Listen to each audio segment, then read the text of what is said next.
Blood. It really is thicker than water. It makes up about 8% of your body weight. And if you're an average adult, you've got 5 litres of the stuff sloshing about inside you, delivering the good bits and taking away all the useless stuff. It's a bit like Royal Mail crossed with your local bin man, all in one, but much smaller. But without blood, the human body would stop working, just like that. But it took us centuries to actually figure out what blood's role really was. The ancient Egyptians thought that bloodletting was a great way to treat illness, and it stayed fashionable for the next few thousand years. And if that wasn't enough, these blokes called barber surgeons used leeches to suck blood in those parts that normal bloodletting was, well, difficult to reach. In 1616, this chap, William Harvey, discovered how blood constantly circulates all through the body.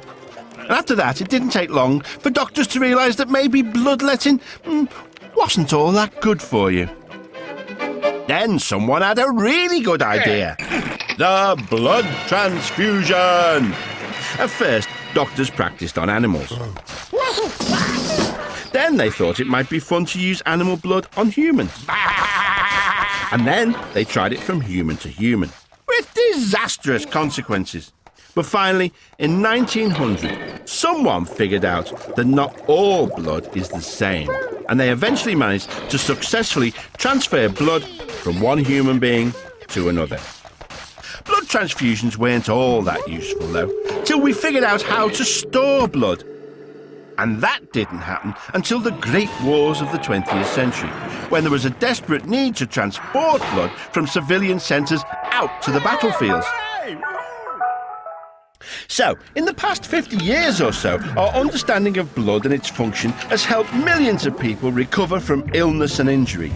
And all the information we've collected has helped to dispel some of those myths that some of you might still hold about giving blood, like, it's gonna hurt, or I'm too fat, or I'm too thin, or it's gonna take too long, and other people are gonna give all the blood that's needed, so they don't need mine. Well, none of that's true. Most of us can give blood and help, saving the lives of strangers from all over the globe, and showing that blood ties really do count for something. So whether you're black, white, brown or yellow, your blood's the same red, and you've got more than enough to share. So why not nip in and give a pint?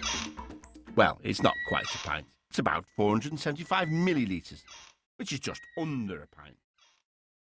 For more information about becoming a blood donor, you can phone the National Blood Service helpline on 08457 711 711 or visit channel4.com/health. Lines are open around the clock.